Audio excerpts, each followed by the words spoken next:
Hello, everybody. Welcome to this week's episode of NXT. Here are the results. We start off with the Hall of Famer, Booker T, welcoming us to NXT. Then we have the WWE Evolution Eliminator match. Thea Hail goes up against Jaida Parker. The match starts off with Hail sending Parker to ringside and hitting her with a suicide dive. Hail then hits Parker with a crossbody and exploder suplex for a 1-2 kick out near fall. Parker then comes back with a sidewalk slam for a near fall. Parker then puts Nail in a crave it for a minute or two. Parker then gets a 2 count off a crave it swing. Parker then puts Hail back in the chinlock. Hail then escapes by sending Parker into a corner. Parker then comes right back with a suplex for a near fall. Hail then hits Parker with a wrist slam. Hail then sends Parker into the steel steps. Hail then sends Parker back inside the ring and climbs to the top rope, then looks to hit a crossbody on her. Parker then rolls out of the way and sends Hail's head bouncing off the top turnbuckle, then sets up for a hip attack. Hail avoids it and cinches in a Kimura lock on Parker, but Parker's just too powerful and she powers up to her feet and sends Hail crashing into the corner twice to escape. Parker then taps out, but the referee was looking the other way and doesn't see it. And Parker hits the hip attack on Hail for the 1-2-3. Your winner of the match, Jaida Parker.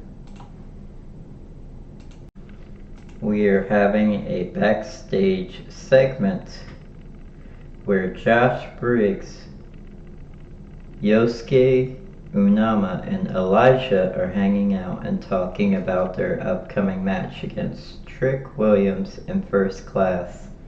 After Elijah leaves, Hank and Tank show up and tell Zamora and Briggs that they'll have a tag team shot down the road.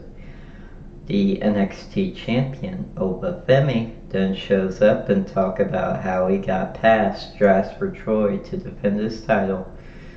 Then the TNA champion, Trick Williams, passes by, and Femi says his money is on Amora, Briggs, and Elijah tonight. So, a interesting teaser maybe for a match. Unification match maybe. Next we have our second match of the night. Lash Legend versus Kelani Jordan. The winner advances to WWE Evolution in a fatal 4-way. The match starts off with Legend hitting Jordan with a body slam. Jordan then comes back with a short arm boot and a rolling thunder. Jordan then puts Legend in a side headlock.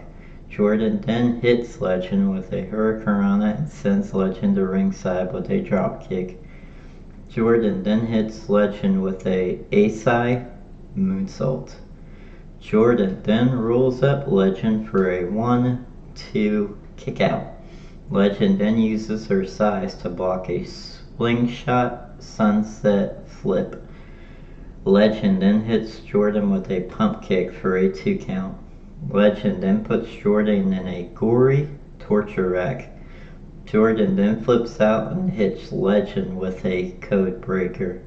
Jordan then takes Legend off her feet with a cartwheel into a back elbow.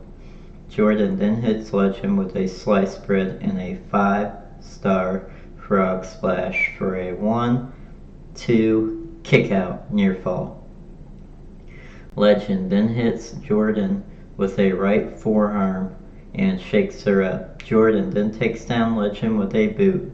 Legend then slaps Jordynne on the back to block one of a kind.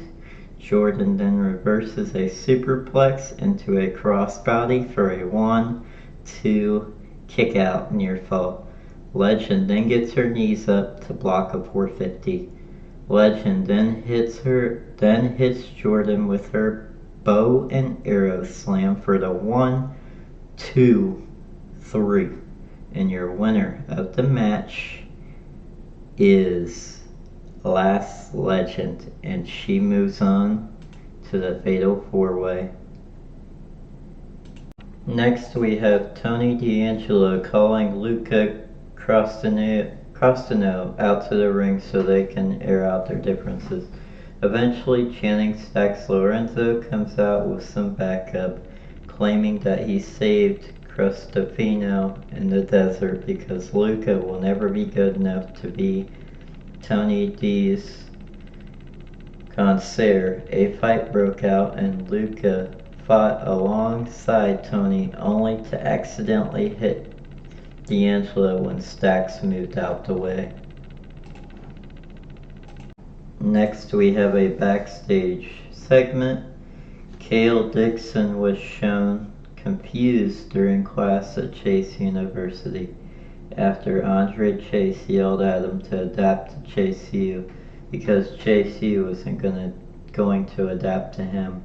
Dixon and Yura Connors left the classroom out of frustration. Next, in another backstage interaction, Javon Evans told Jasper Troy that he did well last week against obafemi, but Troy told him to get out of his face. Charlie Dempsey then approached Evans, Tavon Heights, and Wynn Sinclair. After Evans told Dempsey that Heights doesn't want him to be in no quarter catch crew anymore, Dempsey suggested Heights face Evans next week with the stipulation that if Heights wins, he's out of the group. Next we have a 6-man tag team match. Trick Williams and AJ Francis and Wesley with High Rise and Casey Navarro versus Elijah, Josh Briggs, and Yoshiki Inamura. Inamura and Lee kick off the match. Lee lands a drop kick. Inamura runs over Lee. Briggs tags in and double teams Lee with Inamura. After a double flapjack, Inamura and Briggs land stereo strikes. Francis gets a blind tag and runs over Briggs. Francis runs into a boot. William tags in and eats a sidewalk slam. Elijah gets the tag and works William's arm. Elijah lands a flurry of offense capped with a rope walk flying knee for a near fall. The fight spills out of the ring. Francis sets up a dive, but Short stops and laughs at the crowd. Francis gets booted in the face by everyone. Briggs gets tagged and everyone brawls. Inamura gets a blind tag and flattens Williams for the 1-2-3 with a big splash for the win. Elijah, Josh Briggs, and Yoshiki Inamura are your winners of the match. In Ava's office is where the next scene takes place. The Don, Tony D'Angelo, wanted to book Luca Cristofino in a match against Stacks for next week, but Ava said that Stacks is already fighting Noam Dar for the Heritage Cup. Why? Because he beat D'Angelo, a former Heritage Cup champion, and because his consigliere signed off on it, which D'Angelo immediately assumed was Cristofino.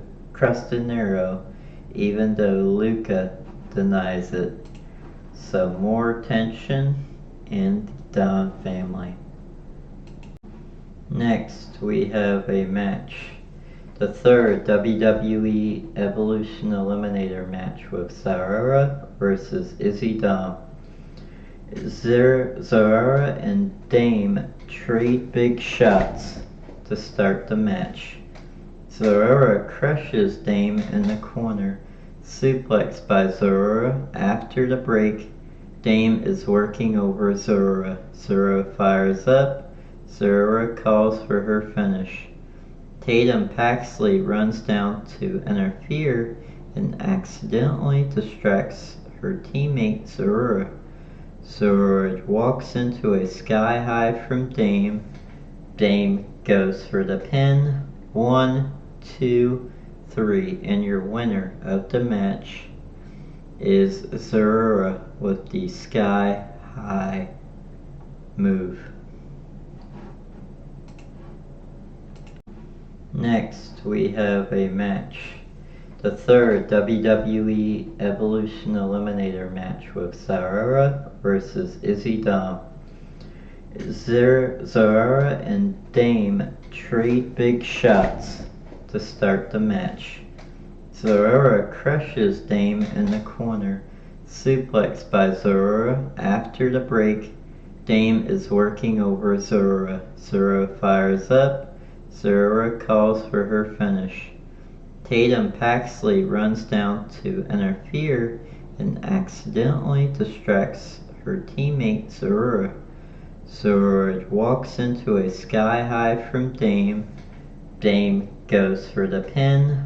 1, 2, 3, and your winner of the match is Zaria with the sky high move. Next we have Jordynne Grace versus Lola Vice in a WWE Evolution Eliminator. Grace crushes Vice with a rolling senton followed by a basement elbow strike. She goes for the pin, but Vice kicks out at 2. Grace tries a Vader bomb. Vice counters into the triangle submission. Grace is just too powerful and she stands up and drops Vice with a powerbomb.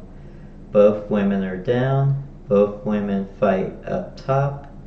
Vice lands a avalanche arm DDT and then a head kick by Vice. She goes for the pin. 1, 2, kick out. After a series of counters, Grace hits the Grace driver for the 1, 2, 3.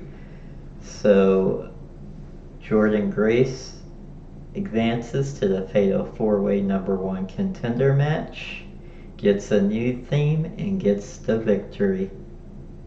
So it looks like Jordynne Grace is getting pushed a little bit in NXT. The Glamour. Blake Monroe joins Ava in the ring. Monroe notes the moment the NXT universe has been waiting for. WWE has always been Blake Monroe's dream. Now that she's here, this women's division is all hers. Monroe signs her contract and is now an official part of WWE and on NXT. Fatal Attraction interrupts. The women's NXT champion Jacy Jayne asks why Ava is kissing Monroe's butt. Henley and Nix all complain about Monroe trying to steal their thunder. Monroe says the rumors are true. Fatal influence are insecure as they are female dogs. Jayne says the division doesn't need Monroe. Monroe slaps Jayne, Henley attacks Monroe, Jane, Nix, and Henley put Monroe through a table. I know that Monroe was trying to make a statement, but you do not attack 3 other women when you're by yourself. I know you got guts, but you are clearly new. But she did make a good first impression. If y'all enjoyed these NXT highlights, let me know in the comment section. Thank you for watching the show. Have a wonderful morning, noon, night, whatever it is for you. And we can clearly see Blake Monroe has a wonderful future in NXT.